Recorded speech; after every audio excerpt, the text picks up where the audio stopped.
Looks like we always end up in a rut.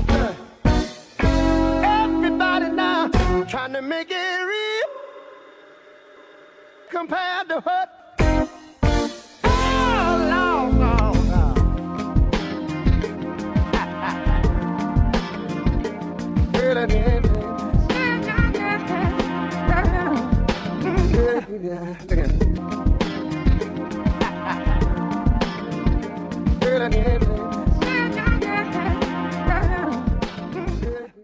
Welcome to the debut show of Making It Real, #1 here. It's in Hamtramck, and it's put on by One Hamtramck, and our organization is dedicated to bringing people together, and that's what this whole project's going to be.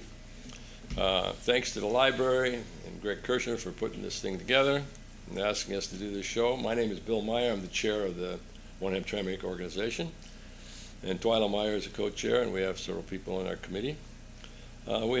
On this first show, we're going to discuss a very important subject matter that's in the news around here right now. It's the replacement, finding a new city manager. And to study this, we're going to have a discussion with some really cool people who accepted our offer to be on the first show. They have interest in this city and in this subject matter. And one of them is, I'm going to introduce, they're going to talk in a minute, but one of them is my friend down here, Mark Caroy. Mark Caroy is an attorney. He comes to council meetings. He gets his feet wet in Hamtramck politics all the time. He knows all about the lawsuits that are going on here. He's an activist, and he's in several activist groups. We're glad to have him with us. He always has an opinion. We want to start out the first show with some strong opinions.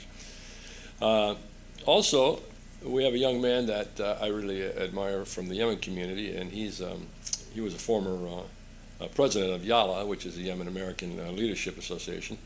But he's a Wayne State graduate student right now, and he's a resident of the city for 22 years, and he graduated from Hamtramck High School in 2012. He's an alumni, so he's deeply embedded into Hamtramck. Myself, I've been here since maybe about 13, 14 years. Wait, 22 years. What's the matter? 3 years. And have gone through many city managers since I've lived here, and we're going to talk about that. We're very fortunate to have a gentleman who is on Zoom meeting with us. It's the only way we could get him, and he was so gracious to work out his schedule so he could be with us, because he's one of the master experts on this subject of finding a city manager. His name is John Birchtold, and he's a life member of the International City Management Association. He served various small communities in Michigan, in Pennsylvania, in Florida, in California, as a city manager for over 41 years. He's assisted 6 communities in recruiting city managers throughout his career. So, I mean, this is a guy we got to talk to. He's got some good input. So we're so glad to have John here. So let me just say before we start the discussion that this is for everybody in the community, and we're going to work this out where we can try to find a way to have live communication while we do our show, maybe live streaming somehow, or maybe have our show outside of the public where people can come and be part of it, maybe outdoors or whatever, we never know. But we want the public involved. This is a public organization to bring people together. We have lots of differences in Hamtramck, lots of issues that divide us, but we're looking for the ones that can bring us together and finding ways to bring us together. We need a city manager that can do that.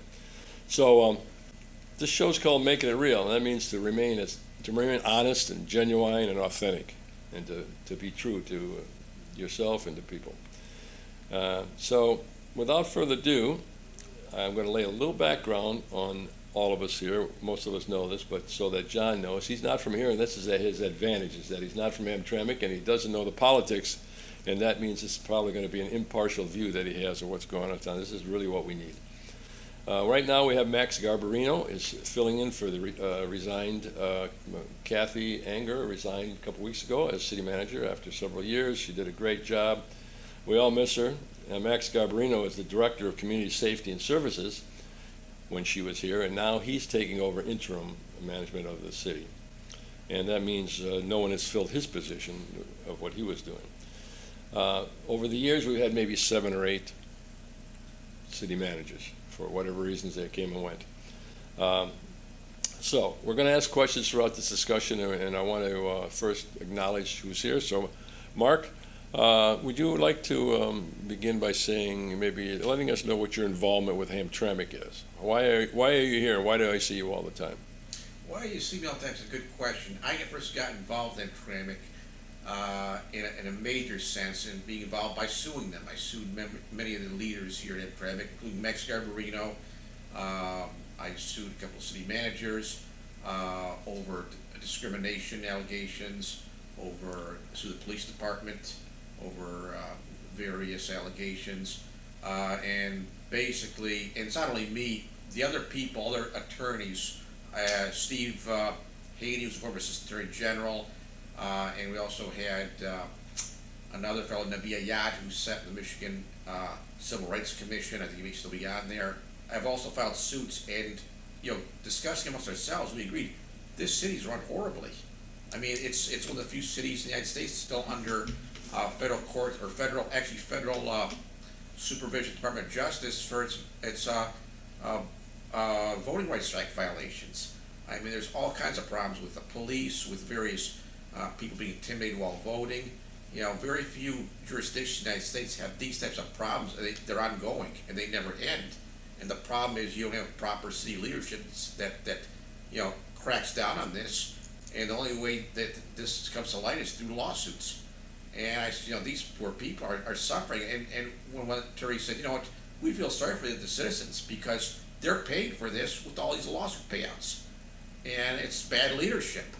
We have been questions about the district judge. And as I think it was one fellow said, Nabi Yat said, we're another version of Ferguson, Missouri. Basically what the city's job is to do is to milk money out of the minorities through traffic tickets, through towing their vehicles away. There was just our investigation on that. I go, this is identically what happens in the city of Hamtramck.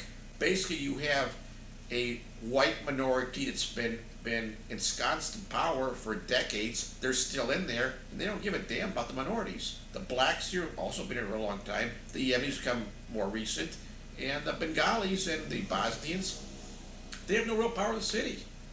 And we just looked at this, Steve Haney and I and some other people, and says, you know what? This is really sad. This is really sad. The city's going into financial, it's not only because of the merge price, because these guys who are largely committing the violations are getting huge pension rights. But that's stuff that's going on. So do you think that's the best way to help the city is to sue the city? As the way it exists now, we believe the best way alternatively is to get a city manager that's going to basically clamp down on this, because we have a city manager's strong form of government of the new city charter. And that's the best way to do it, but the city managers haven't done much to enforce that. The people that hold sway are the police department, some of their divisions, whose job is to basically victimize the minorities through traffic tickets, parking tickets. All right, so I should add to the people who don't live in Hamtramck or watching this show. Hamtramck is a city of about 28,000 people and just 2 square miles inside the borders of Detroit, totally encircled by Detroit, next to Highland Park, another small city inside Detroit. So it's about 2 square miles, and it's actually the poorest city in Michigan. It's got the lowest. Highland Park. Did that beat us? Okay, it's the lowest capita per income. Last I checked, I think it's very close, Highland Park. It's close. Yeah, and we're one of the smallest cities. So I mean, we're dealing with a lot of barriers that make it difficult to deal with the finances. And Mark, I know you come and try to clean up these things and help solve these problems. So that's your interest and involvement in the city. That's why. Plus, you're a fiery speaker, and you have your opinions, and you leave them outside, and you let people know what you feel. And we wanted to have this first show strong opinions. So thank you for joining us. Now, Imad, my young man friend Shema, is not quite outspoken in that sense. He likes to make everything mellow and cool, so that's all right. We all got different ways. But I wanted you on the show because you sort of think that it's not important that you're Yemeni, and it is important. You're a human being like everybody else, so we're all equal in that sense. But I'm white, you're not. That person's African American, whatever. We all have our identity. So your identity is that you're Yemeni from a country, Yemen, and this city's largest ethnic group is, guess what? Yemenis. We're probably maybe 30% of the city is Yemenis, and the other Muslim community is probably Bosnians, or maybe 5 Bengali. but Bangladeshis are definitely 20 or 25. We don't know the exact numbers. We all argue on the numbers. But this city is easily 70 or more percent Muslim, which most people don't want to talk about and don't care about. Even Muslims don't want to say that. It's not important. And I wish we could get to the point when that isn't important. But right now it is important because Muslims are being discriminated against. African Americans people are still being discriminated against. So you can't ignore their identity, or that isn't how you solve the problem by going on. So you've lived here for a long time. I'm curious how you feel as a Yemen person, as a graduate of high school. How did you get along with everybody else in school? Was there any discrimination at all, in your sense? There was. I immigrated to the United States straight to the city of Hamtramck in 1998. And yes, there was discrimination at that time and continues. It has decreased dramatically, and I believe it's because of the concept that people are more educated, more outgoing, more friendlier to getting to know their neighbors and getting to know or building, new bridges, new friendships in school, in the streets, and around the neighborhood. Sadly, if we follow what's going on social media, discrimination will be shown 100%. That still exists in a 2x2 city. So, to answer your question, yes, discrimination still exists. Did I personally experience any? No, but I heard many people that did, and I believe it's the language barrier. I speak pretty fluent English. I grew up here for many years. I understand ins and outs of the city and things from outside the city, so I think it gave me an advantage. But it's still sad that people that don't have the advantages that I have are discriminated or are not given the same respect or same opportunities to live a happier and equal life. How old were you born here? No, I came at the age of 3. I was born in Yemen. How big is your family? A pretty big family. So when I first came, we were 2 households, and now we are reaching about 16 households. Oh my goodness! Yeah, and each household holds about 6 to 8 members. Okay, so that's interesting because do you see obviously the Yemen community is expanding quite a bit, and the demographics of the city has changed drastically over the years. It used to be a primarily Polish city, maybe as high as 90% at one time, I think, something like that. And we've seen rapid changes in the last 10, 20 years, that a lot of Poles have left town, and a lot more Yemenis and Bangladeshis are living here. It's changed the city, and like I've said many times at council meetings, that this is the only Muslim majority city in America. Not only Michigan, but in America. And I want to go even further than that, because I would challenge anybody to prove wrong that it's the only Muslim majority city, percentage-wise, I'm saying, in the entire Western Hemisphere. That's North America, Central America, South America, the whole Western Hemisphere. I can't imagine where there would be another city with a majority Muslim. Which puts a lot of pressure on the Muslims in this city, in the sense that we can show the rest of the world, if we do this right, that it doesn't really matter that it's majority Muslim. But right now it is, and we have to at least acknowledge the statistics. We all want to treat each other equally as much as we can, and when we see someone not treated equally, we're going to go and try to help. Dearborn's getting closer, though.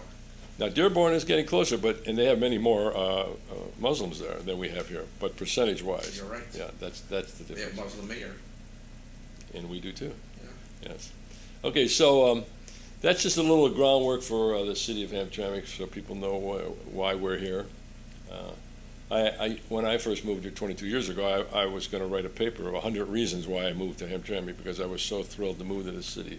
I had lived out in the suburbs in Royal Oak and Southfield, and we came here with great hopes and wishes for this city, because this is the kind of life we wanted to live, with working people with down to earth, walking distance to go to everything, and it's pretty much fulfilled our hopes. The infighting and the political scene was really tough for a long time, and that's why this one Hamtramck group is trying to find a way to work to bring people together and live together with different ideas. I mean, that's the skill of management or life in general, is to try to learn with people who don't agree with you, because you're not going to change some people's minds, let's face it. So that's why we're here, and we want to get a city manager that's going to come in here that hopefully won't be a mistake like we made several times in the past for whatever reasons. So I call my good buddy David Tatro. He's a tremendous, well-known musician, trumpet player, band leader, and he's a city manager of a city up north of Michigan. And I asked him if he could be on a show and give us a fun view about the life of a city manager. He couldn't do it, but he highly recommended it, his friend of his. And so I talked to John, and he was more than excited about being part of this, to the point that he wasn't going to be in town, but he was willing to be, if we could work it out online, on Zoom. So we got a hold of him. I think he's down in Kentucky, and his name is John Berchtold, Berchtold. Like I mentioned, he was a city manager for over 41 years. He's assisted in helping communities find a new manager. So now, I understand John had been around Hamtramck years ago. He probably doesn't know what's going on now, so this is interesting. You probably just learned something new about Hamtramck. I don't know, but our factors are unique compared to other cities. So I'm hoping that in these answers we come up with some solutions, some ideas on how to find the right kind of person to lead this city that will be sensitive to our uniqueness of this city. So John, we're very grateful to have you here, and thank you. I think what the first question would be, like, in the past, I'm curious, how did you help find managers for other cities? What did you do? Did you meet with the city council and the mayor or something? How do you do it? What's the process? Well, probably, I've helped some cities, and most of them all have had different dynamics taking place. I helped a small city in California. It was a smaller city of about 5,000, and they'd had a long-term city manager. Unfortunately, he had a brain tumor and resigned. And the council in place, of course, didn't have any experience with hiring city managers because he had been there so long. So the process that I utilized with them, and actually utilized it with a couple other communities, I interviewed each council member individually. I wanted to get their perspective of what they thought the needs of the community is from their unique vantage point. And then I actually compiled the similarities, and also picked up items that were unique that others might not have shared, and tried to come up with a strong consensus report. Just initially having interviewed, in that case, all 5 city council members. And again, this is when it reached the consensus report, it was a public document. It was in a public session in which it was reviewed. And interestingly enough, I had also, and this was something I felt strongly about, I also interviewed their department heads to see what they thought were the needs, and then tried to compare that to the council perspective to see where they tied. Because the key staff could identify some needs perhaps council members couldn't see. They're looking at it from a day-to-day perspective, whereas council members, are looking at it from a policy, global perspective. But nevertheless, the council's the boss. Their perspective prevailed. So that was the process that I used in the last 2 communities, and it seemed to work really well. So I don't know if we mentioned, but our city, we had a director of community safety and services, Max Garbarino, who is very well liked by a lot of people, and he stepped in to take over the interim position. And this actually happened for the city manager who just retired, Kathy Anger was an interim for a while, and then they hired her to be full-time. Even though she didn't have the full qualifications that the city charter requested, they changed the charter so that she could be appointed to the city manager, which makes me think that's a possibility for our next one if we have to do that. If it's a really great candidate that just doesn't fit one quality, we might be able to still put that person in. But Max was sort of hesitant about doing it. I mean, he's doing a great job in the position he was in, and he wasn't real happy about necessarily coming on as a full city manager. He might change his mind after he does it for a while, but what do you think about hiring from current employees at all? Is that another method to look into, or people that live in the community, or people that know the community real well? How important is that? Well, it's I have mixed feelings, but I would need more information, obviously, before I could come up with a firm recommendation on that. I think, and again, this is just my bias, because I always came from the outside. I never was ever hired from within, but so I do have some bias.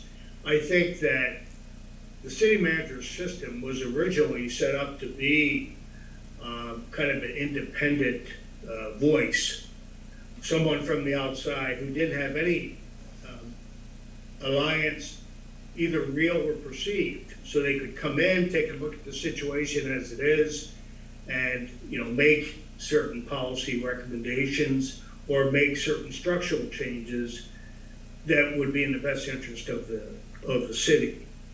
So I mean that's the bias in the place where I initially come from. It's not to say that there aren't some people who could have good skill set from within who could do the job, but certainly if there's some structural issues, probably an outside candidate might be the way to go. But the other more formal way is going through something like the Michigan Municipal League or some other organization that helps find candidates. Is that one of the main ways it's done? Well, there's several options. Of course, when I helped cities, I did it independently. Last two I did it, post retirement. Municipal League, is a source. There's also some recruitment firms, they're coming at a pretty steep price. The approach that I used, I obviously, how do I say this? Money was never a big motivator for me. It was more about helping a community find the right person, proper skill set, proper demeanor, and just a good fit. So I never used a cookie cutter approach. I really spent a lot of time, with the community, and really got to know the council members, got to know, some of the key staff, and really most importantly, got to know the community. So I had a proper feel, for who might be a good choice. I just feel really strongly about that. It's people would come in and do it. But unless somebody's really going to take that time to get to know what's happening, I don't know how they could really make a good recommendation and bring the proper candidates. I know we've tried those methods in the past, and obviously it didn't work out quite often. However, I'm curious, you talk about, we're concerned about the demeanor, the personality of the person that's going to, how they relate to people, how they work with people, and all that, versus their skill set. If someone was really skilled and had knowledge and connections and all, but they didn't know how to work with people, would that be better than a person who really was great with people but didn't have the skill sets? What's more important? Well, it's a good question, and I'm not trying to evade the question. And I've thought about this over the years. So, for example, if you had some people that were on staff that were very skilled in finance, you might not need a city manager with that strong credential. Certainly they need to know their way around finance, but they might not need to be an expert in finance. Um, However, if the city has some structural issues, technical issues, sometimes the city manager has to fill those holes. You're talking about litigation and maybe some systemic issues within the organization. I would think in that case, and again, if that rises up to an issue where the council is concerned about it, then someone with experience who can see really the big picture to help overcome some of those challenges would be a really important credential, if that makes some kind of sense. Yes, sure. If you have any questions for John about this issue, feel free to ask. I'll got one more, and then if you guys got one. Like I mentioned, Hamtramck's very diverse, but the pool of city managers, that last time we searched, we couldn't find very many that were not white in this city, in this state. Mm-hmm. In this state. I think 95 or 98% of all city managers are white. Now, this city is far from white. This is a mixture. We got very nice mix, and that's why I live here, and I think that's why a lot of people Sure. enjoy the city. How easy is it, how hard is it to find someone that can relate to this situation and everybody of all colors? Well, I was thinking about that, after you called me, Bill, I did just a quick tour on the web about Hamtramck. And I thought about this because I thought this question, might arise. I mean, obviously, you have to follow the law in terms of proper recruitment procedures. We live in America, and, Hamtramck, like other communities, has to be an equal opportunity employer. So one can't discriminate in terms of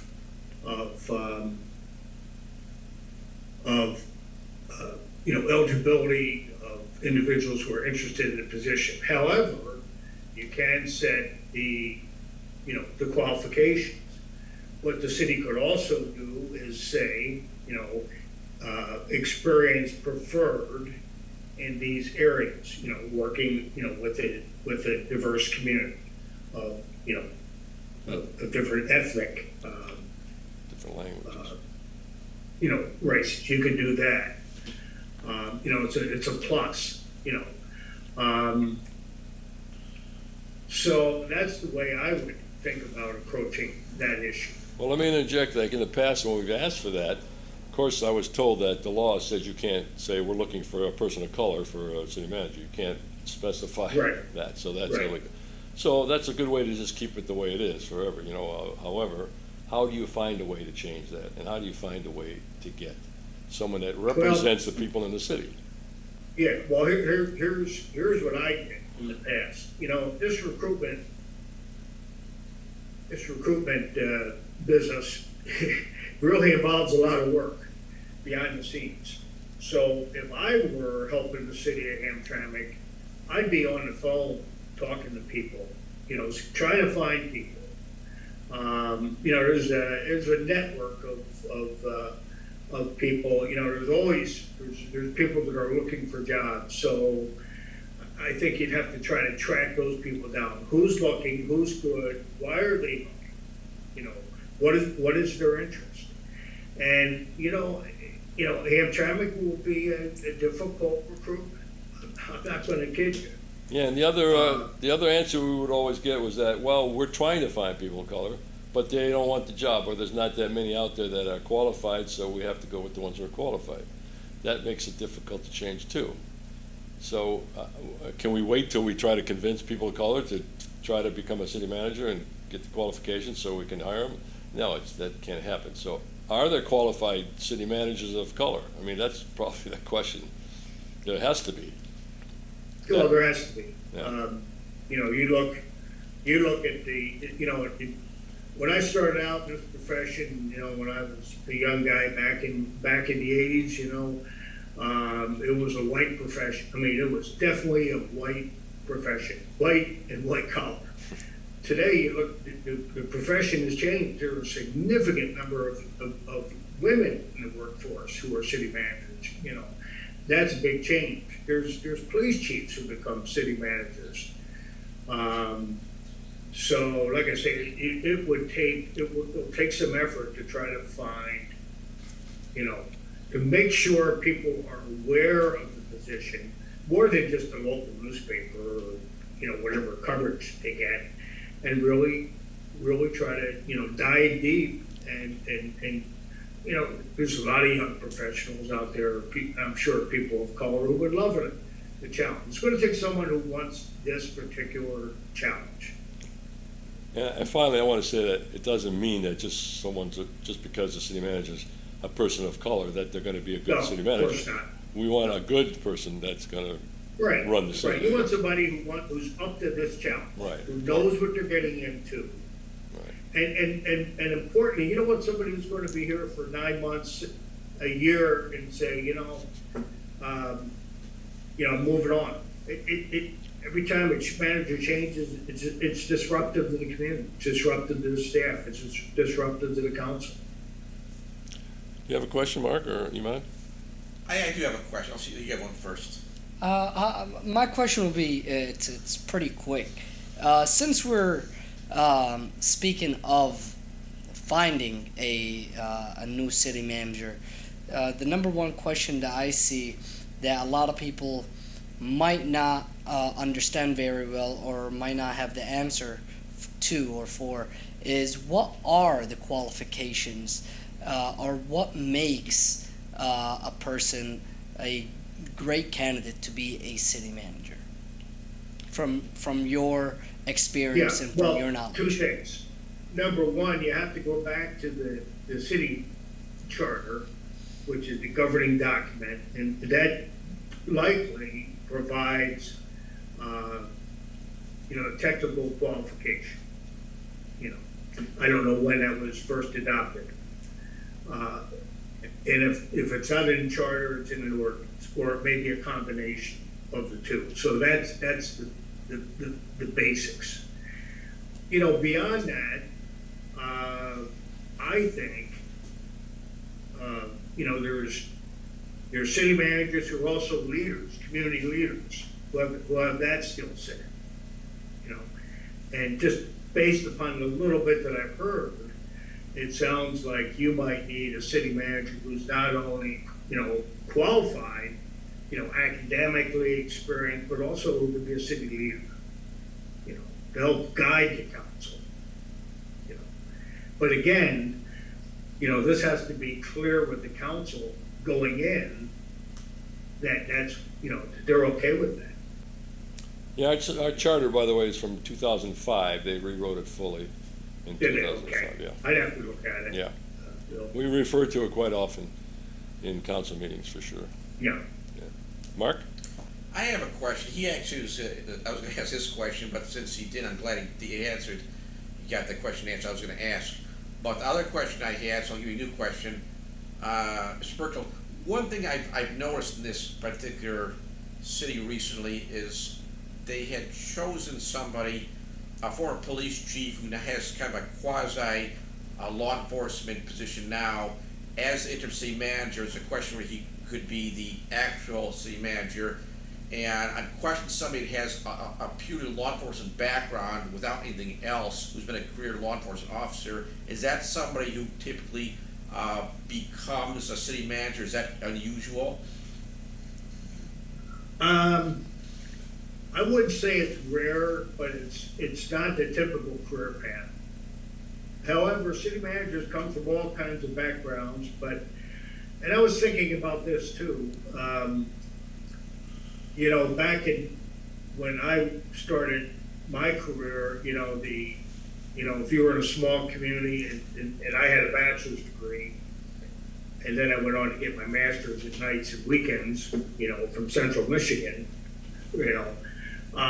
so typically, most people who are career professionals will have a master's degree in public administration.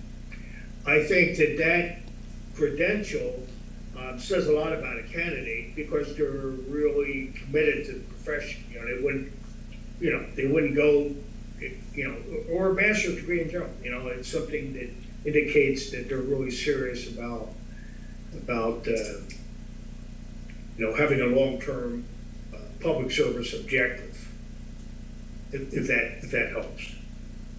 I'd like to interject on this point because I know Max, who is the interim city manager. I've known him for quite a few years, and I respect his relationship to the communities in the city. He's very well liked all around the city. But he was the former chief of police, and it would be nice if he could do what he wanted to do as chief of police, but in the interim, someone else had become who we also like, so we don't want to take her job away. So he's going a different route in his life. But I do know, just from talking to him, that he hasn't said it specifically straightforward, but I don't think he's really interested in being a full-time city manager. To be honest, I think he's just the kind of guy who wants to help out the city when we're in need, and he'll be an interim.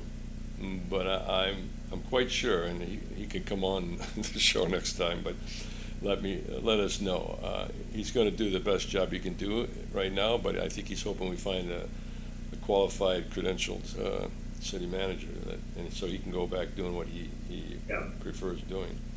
But I'm not. I don't want to speak for him, but that's what I've heard him say. I don't know, Bill. It seems to me that a lot of times when the manager would leave, the council would look to the police chief, to fill in as an interim. My experience has been, after they hire somebody, the police chief says, "Boy, I'm glad you're here. I want to get back to doing what I know what to do." And I didn't realize what this was all about. So this is a challenging job, city manager, especially in this city. Years ago, we changed our laws from a powerful mayor role to a city manager council role. So a weak mayor, a strong city manager. And there's still feelings in the city that we should go back to a mayor role and forget this whole city manager stuff. But I think from experience from talking to people that you have to pick people from your community. We had 2 square miles. Is there somebody that qualified to run this city in our 2 square miles and be a mayor today with the tremendous burdens that on that role? You really need a strong skill set, and I just don't think. I hate to say, unless they come out of the woods somewhere, I'd love to see someone step forward and say, "Hey, I know all that stuff and I can do all that." But I think we're safer off with the city manager thing, so we can hire someone that's qualified to do that type of job. To go based on what you just said, Bill, I think I believe there is many people that do qualify. Young men and young women that do qualify for the position, and there is a lot of people that I've spoken to that want the role of the mayor to be in power of taking charge of the role of a city manager, one person taking charge, not like you said, the city manager and a weak mayor. We have local cities that have mayors. For example, Dearborn doesn't have a city manager. Their mayor is in control of everything. He's a young man that was a state rep, and he's doing a good job from what people are saying and what the media is. Very short period of time, though. Yeah. So I think that there is pretty well qualified people. It's just I think they're afraid to come out from the shadows or from the woods, like you said, and it's because the city has so much chaos that we're going through for the past 10 years, non-stop, and it keeps building on and on. So I think these young people are just afraid to come into a mess or chaos that they won't be able to maybe handle or clean up. I think if we try to clean up the big mess first, then we'll start to see fresh blood, people that are qualified that will then come forward and say, you know what, I want to take charge, I want to make a change, but they want to come to a clean plate and start fresh. They don't want to start with chaos. And and our city manager from the short period of time I used to interact with her. She did a lot of good work, and she was fighting a lot of chaos. There's a lot of phone calls that would always go to her. Oh, we don't like this. Oh, we don't like that. We need this changed. If something happens overnight that needs to be changed, they will call her at 9 p.m. They're like, look, we're not happy about this. You need to do something about it. And she'll meet with them the next day. And so I think in order to see new fresh blood and new candidates that will apply for the position instead of us going to look for them, is to clean up our city first. Yes. Which is very hard. I know it's a lot. We're exasperated on that issue because that's actually why we're having this show. And we're being very nice and friendly and calm here, but there are serious problems at it that's plagued this city for a long time. And we all love this city. But, it's typical human nature. A lot of people have different opinions, and you just can't work with other people who have different opinions, different cultures, different stuff like that. So I personally, at this point in my life in Hamtramck, 4 years, I've never felt better about the city, to be honest. I've never felt better. There's still problems, of course. There's lots of problems outside our city in the whole country. I mean, with the food process, the food problem, the medicine, COVID, climate change, it's one pressure after another, wars all over the world. People are stressed, seriously stressed, and then we have to solve our own little local problems on top of it. But we have had an election recently, and we have a new mayor now who is a soft-spoken, easy-tempered person who doesn't blow up and lose control and yell at people that doesn't agree with him. The council meetings are so organized and sane and safe, and there's no yelling and there's no hatred. It's I don't even go to council meetings anymore. They're just good. Now you work together. Now go solve the problems. Before, for all the years I've lived here, first there was the Poles, fighting the Poles, the different clans in the Polish community. And they would throw garbage cans at each other. And it would be terrible. The meetings would be terrible. They'd have to cut off meetings because if they didn't want to vote a certain way, two of them would get up and walk out so they couldn't vote. It went on like that nonsense for 16, 18 years. And quite often. Every time they had a new election and new people were elected into office, it'd be great for a month. They all wanted to work with each other, and then 2 months later, I don't think you're saying what you believe and stuff like that. Pretty soon, nobody trusts anybody, and it's all grandstanding in the council meetings, yelling at each other and fighting outside the city. I had to stop a fight once between council members. More than once. Yeah, it was bad. Now we go to council meetings.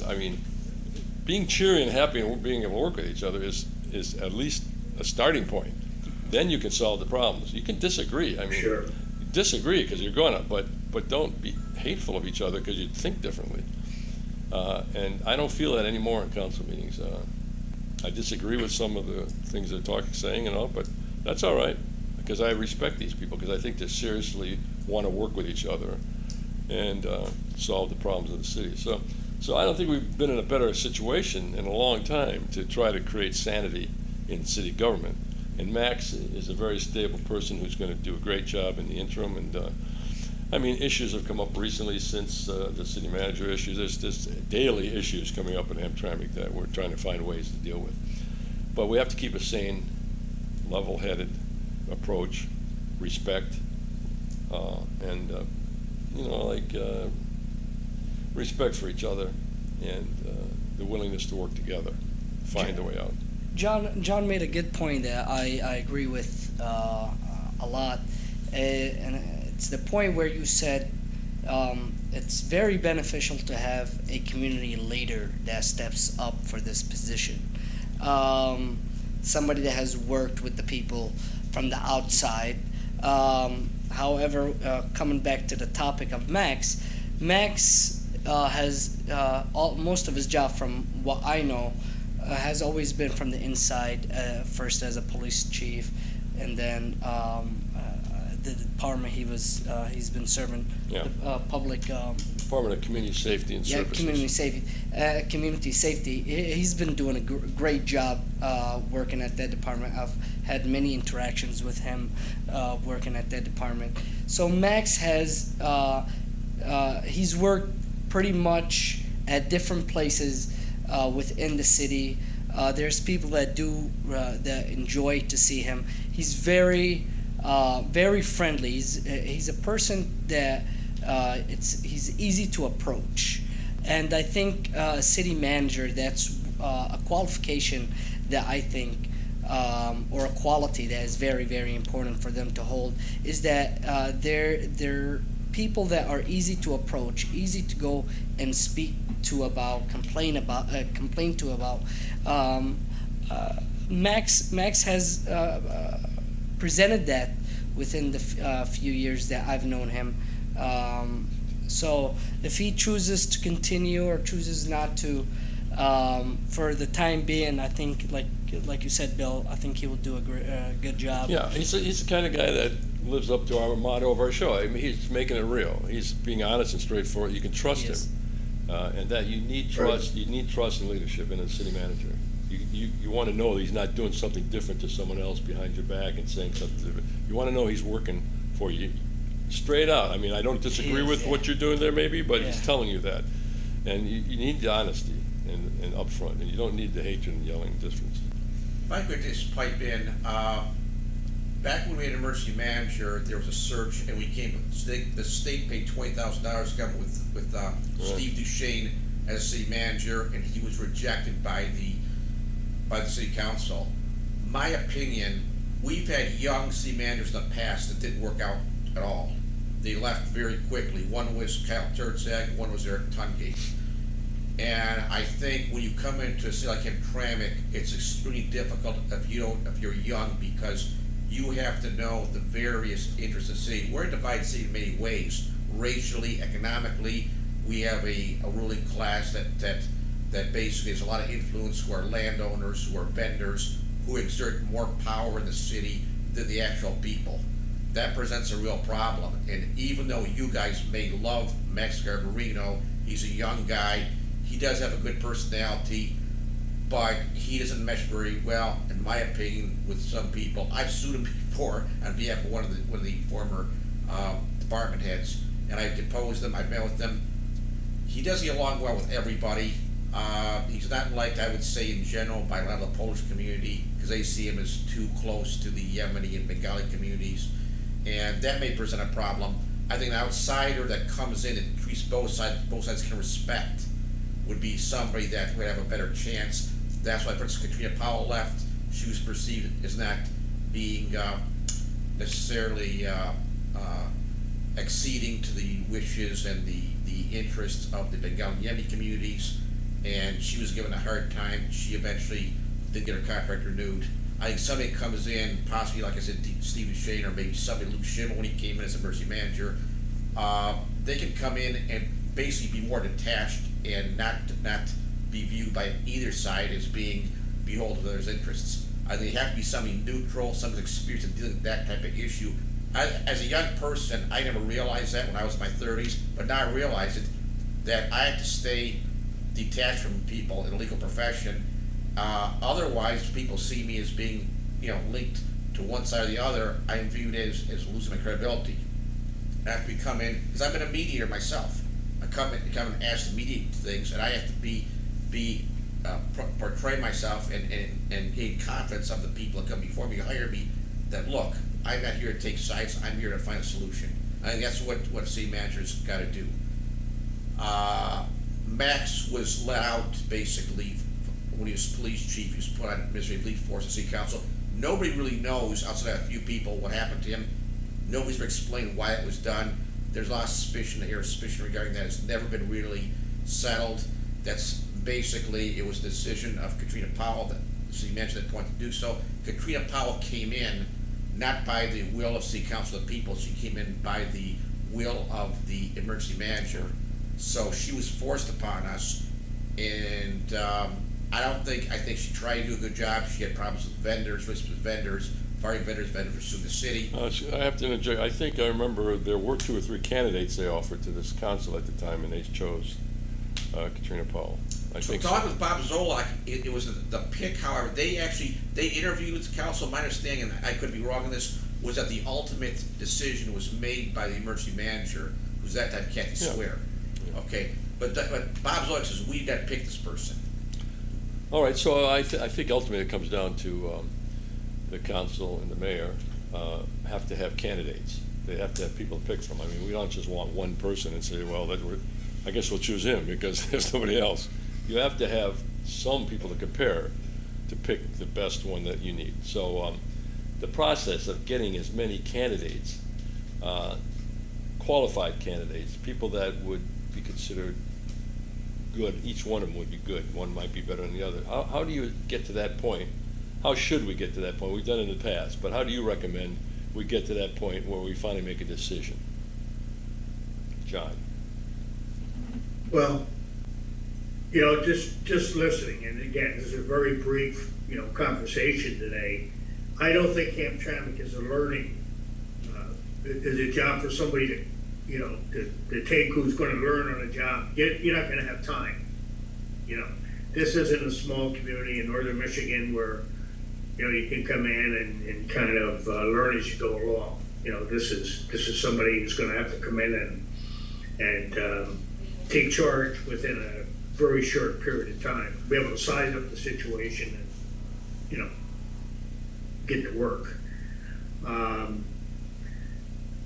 So what I failed to mention is the process I used also involved a SWOT analysis, with the council and key staff, look at the strengths, weaknesses, opportunities, and threats, that are facing the city. Because that helps develop what is known as a recruitment profile. What is that again? So, ST? SWOT, strengths, weaknesses, opportunities, and threats. Okay. So I ask each council member what they perceive to be the strengths, weaknesses, opportunities, and threats facing the city. All that's useful in eventually developing what's known as a recruitment profile.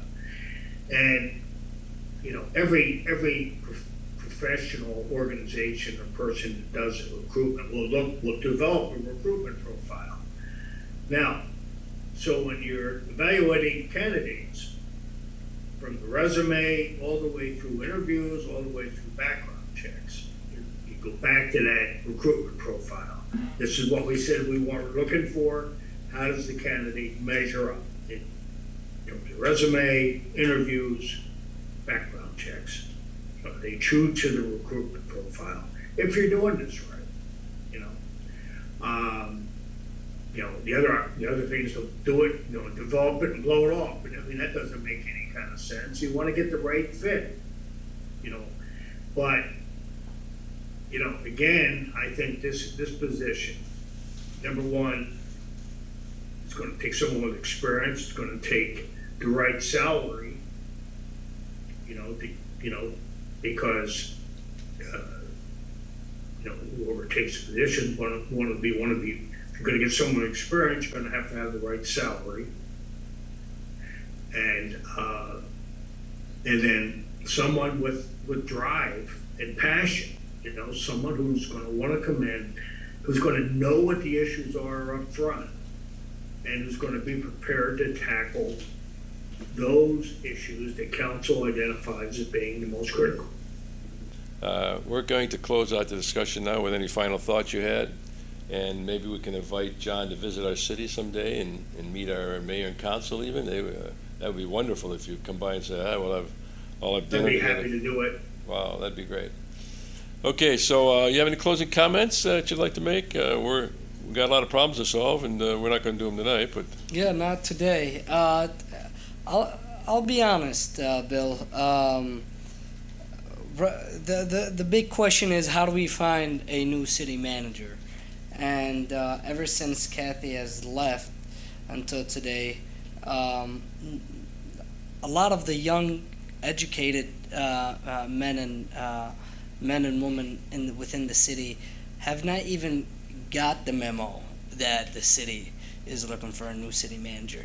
So I think the city is, I don't know if it's intentional or not intentional, they are not pushing the news to the people.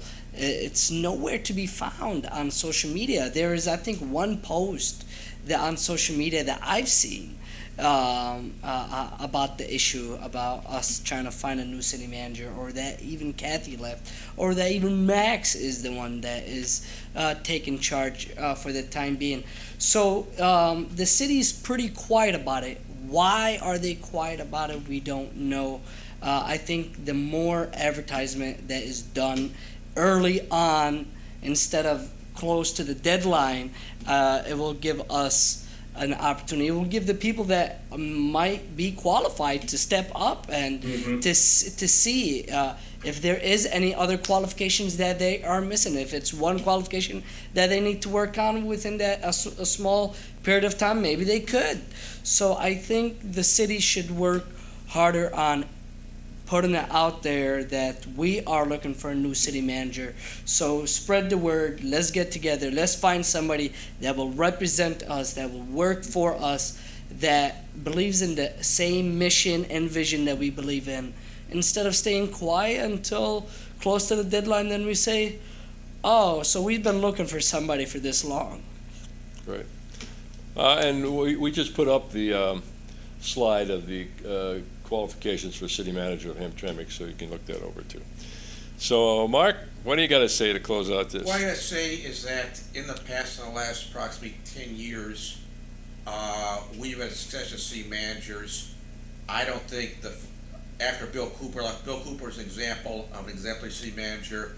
Due to politics, he got forced out. He sued the city for an arbitration claim. He got a big award. We had Kyle Turczak, who didn't last that long. We had Tonke didn't last that long. I think that when we look at Katrina Powell, a lot of problems, a lot of dissension with her. I think she's perceived as being more aligned with the land interest, the power structure of the city that tend to discredit her among the minorities. That was a problem. I think that it was less of an issue. I think the last city manager, Kathy Anger, was better, but don't forget, she's the one who actually apologized. It's my fault. For instance, we had the jaywalking enforcement fiasco with the federal funding, and then she said, yeah, that's my fault. There's a lot of communication here. So the police chief. So that's an example of something she did was handled by the community. I think that bring somebody in who's going to be a good leader, a good manager, inspire confidence is somebody we need. Somebody with a lot of experience, somebody with that recognizes the diverse nature as being a strength as opposed to being a weakness in this community should be. That's what I was thinking. Steve DeShade been good. He wanted this job. He was a guy with 40 years of experience. He won this job. They rejected him. Bill Cooper is looking for work again. I think those two men are people I can trust, being fair people, or even in the city who criticize people need to be criticized and praise workers when they were doing a good job. I think those two people, I know their experience, they're very skilled in working with people. I think Mr. Novak was treasurer. He'd been a good city manager. He had lots of General Motors. He was successful, he's professional. To put him as city manager is another good thing. Kathy Anger was good for one of the reasons good. She had a lot of connections to Lansing. She was a former Democratic House Floor leader. She had connections to the governor's office. That was her main strength. That's the reason they wanted her in, and of course she knew the state grant system. She got grants for the city, so that was good. But on the other hand, she was not liked by everybody in the city. I think we could do better than all the prior city managers we had. Kathy Square was a minority. She was imposed as a city manager. She was a black lady. She was not well liked at all by the people in the city in general. City management, the city didn't really care for her. I thought she was a mixed bag. I think she was fair. She could have done a better job, but she tried to be fair. I give her credit for that.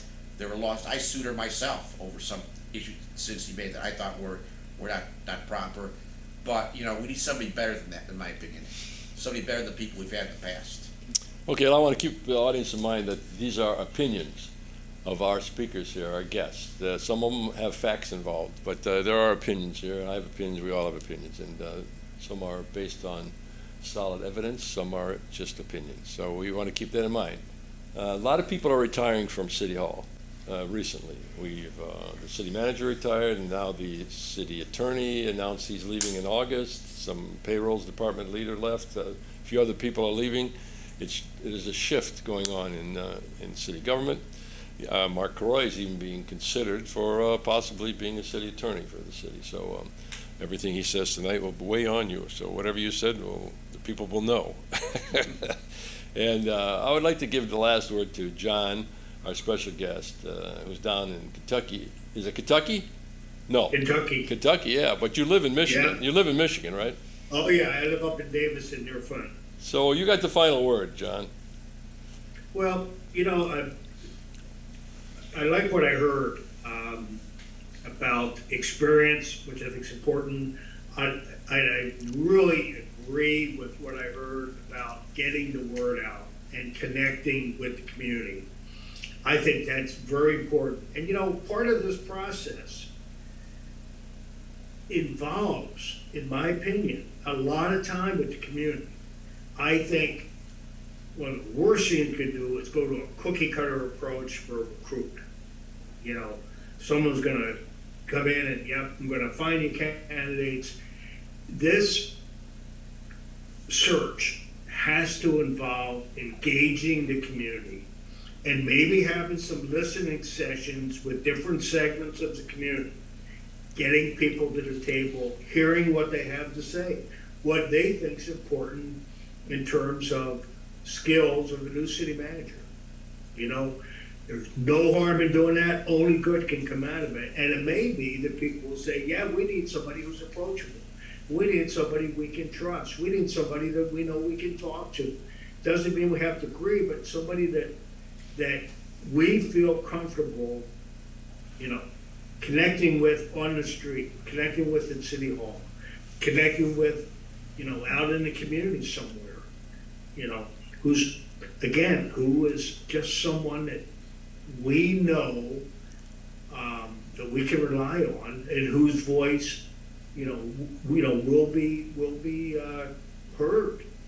And so that's kind of the process that I think that really should be employed in Hamtramck, not a cookie cutter. Okay. You got too many issues. Just doing a little bit that I've heard. Thank you for the advice. Okay, I just want to thank our guests for being here on our debut, our premiere show of Making It Real here in Hamtramck. We're a small town. This is a small budget show. Actually, we spent, how much money did we spend on this show?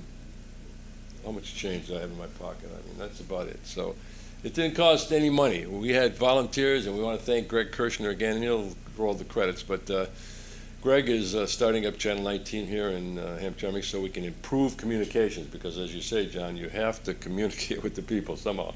We have a newspaper, 2 newspapers that people don't read that much. We have lots of social media that lots of people express their opinions on social media, and that doesn't get us anywhere most of the time. Who are the newspapers? We have the Hamtramck Review and the Yemen American newspaper. That's true, you're right. Yeah. I was thinking Yeah. of that. So we want to thank John for coming all this way from Kentucky. You guys for coming all this way from Hamtramck. Greg, thank you very much. And that's it for the episode number 1 of Making It Real. The debut. Looks like we all